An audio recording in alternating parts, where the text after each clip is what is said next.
Ya, assalamualaikum warahmatullahi wabarakatuh. Apa kabar anak-anak, murid-muridku kelas 10 di SMK Piramida. Di sini Bapak mengajar pelajaran PJOK. Jadi selama pembelajaran PJOK akan bertemu dengan Bapak. Nama Bapak Izwal Arliandi. Jadi nanti pembelajaran PJOK akan dipandu dengan Bapak. Dalam masa pandemi ini kita tidak bisa praktek olahraga secara tatap muka. Jadi pembelajaran PJOK-nya kita secara online dan prakteknya dilakukan di rumah masing-masing dengan panduan Bapak melalui video ini atau nanti tugas yang akan Bapak bagikan. Nah, sebelum masuk ke materi atau tugas gerak, Bapak akan menjelaskan beberapa hal mengenai pembelajaran PJOK nanti.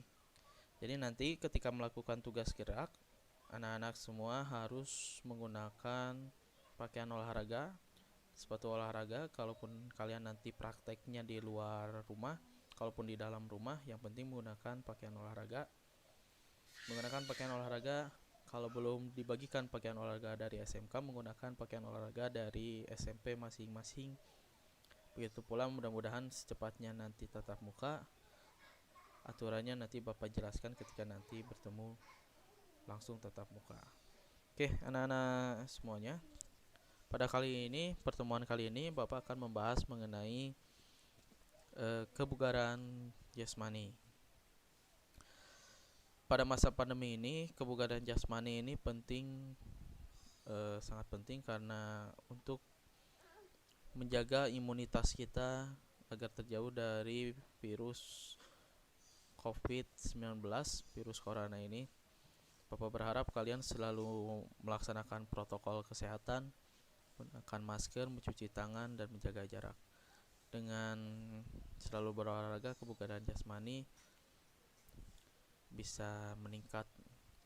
Nah, materi kali ini, kebugaran jasmani, Bapak akan jelaskan mengenai definisi kebugaran jasmani itu sendiri. Ada beberapa ahli yang mendefinisikan mengenai kebugaran jasmani. Menurut Muhajir, kebugaran jasmani adalah kesanggupan tubuh melakukan penyesuaian adaptasi terhadap fisik yang diberikan kepadanya tanpa menimbulkan kelelahan. Sedangkan menurut Agus Moholid, latihan kebugaran jasmani adalah jenis latihan melalui gerakan-gerakan anggota tubuh secara keseluruhan dengan maksud meningkatkan dan mempertahankan kebugaran jasmani.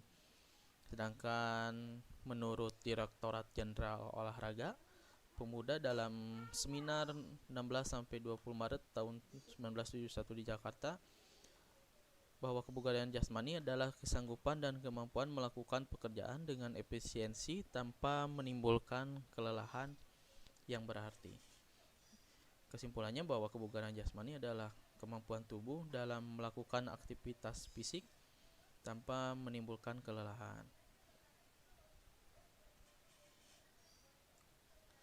Nah, manfaat kebugaran jasmani ini ada beberapa. Ya, ini ada mempertahankan tingkat derajat kebugaran jasmani, meningkatkan prestasi bagi atlet, kemudian meningkatkan produktivitas kerja. Nah, buat anak-anak SMK yang nanti diharapkan lulusannya menjadi tenaga ahli dengan tingkat kebugaran jasmani yang baik, maka produktivitas kinerja pun akan meningkat. Berbanding terbalik dengan kalau kalian tidak punya tingkat kebugaran yang baik.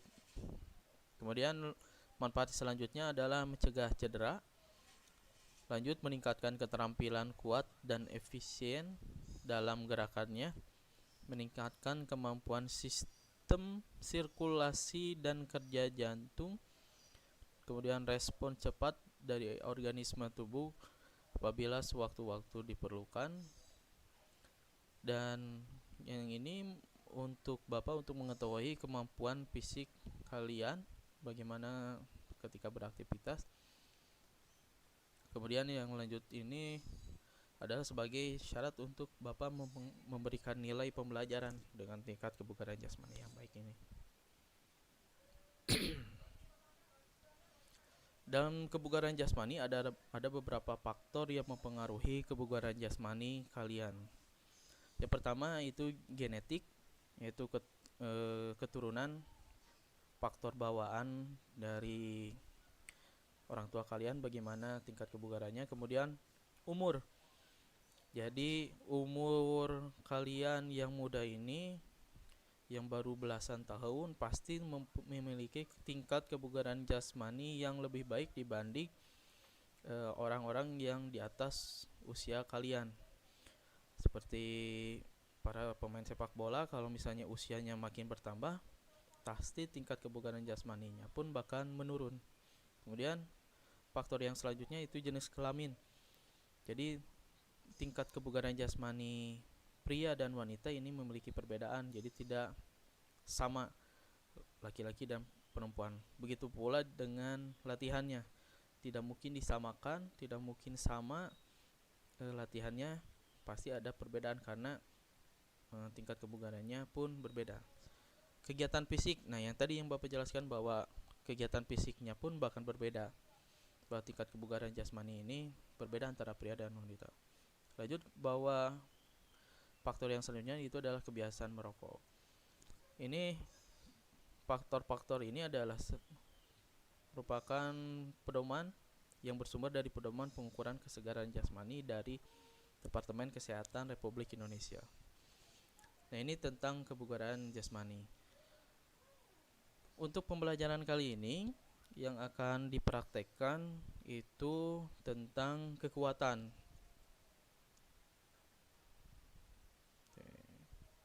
Kita bahas mengenai kekuatan. Oke, latihan kekuatan hakikatnya kita baca ya, bahwa latihan kekuatan ini adalah kemampuan otot. Jadi kekuatan ini lebih menitikberatkan kekuatan otot, ketegangan terhadap suatu tekanan yang disebabkan satu, kekuatan merupakan daya penggerak aktivitas fisik. Dua, kekuatan memegang peranan penting dalam melindungi atlet dari kemungkinan cedera. Jadi kekuatan ini memiliki komponen yang sangat penting dalam peningkatan fisik secara keseluruhan. Bentuk-bentuk latihan kebugaran untuk latihan kekuatan. Nah, ini ada beberapa ya. Ada latihan kekuatan lengan yang sering pasti kalian lakukan, yaitu push up. Tujuannya menguatkan otot lengan dan bahu. Nah, ini cara melakukannya yang tadi. Nah, ini ilustrasi gambar mengenai cara melakukan push up yang baik. Jadi yang atas ini yang digambar pertama. Nah, ini adalah posisi push up yang benar. Jadi lengan dibuka selebar bahu. Kemudian posisi badan ini membentuk sudut lancip.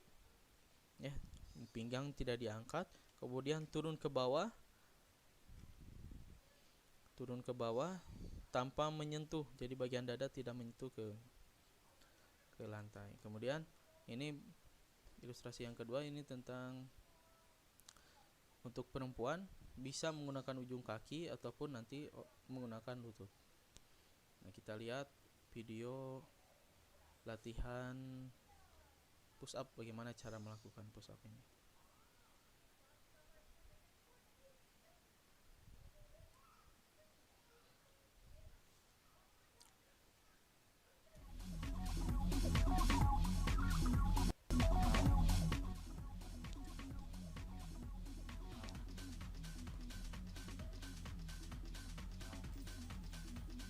Ini adalah ilustrasi bagaimana cara melakukan push up yang baik.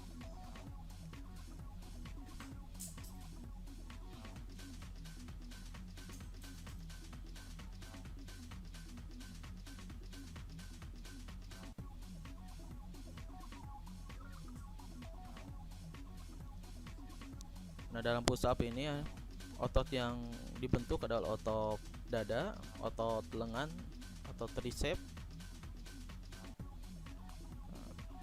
otot lengan. Jadi kalau kalian melakukan gerakan push up yang baik, ini pasti Nah, ini adalah gerakan push up.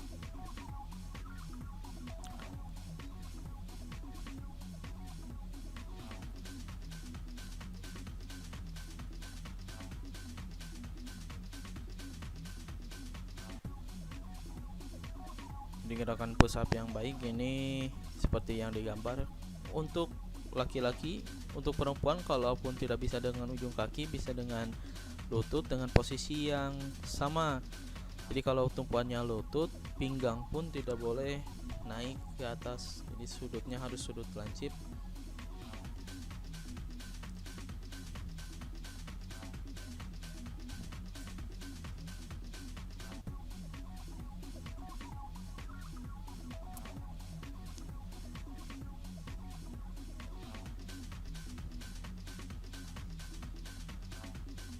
Nah, yang tadi adalah bagaimana cara melakukan push up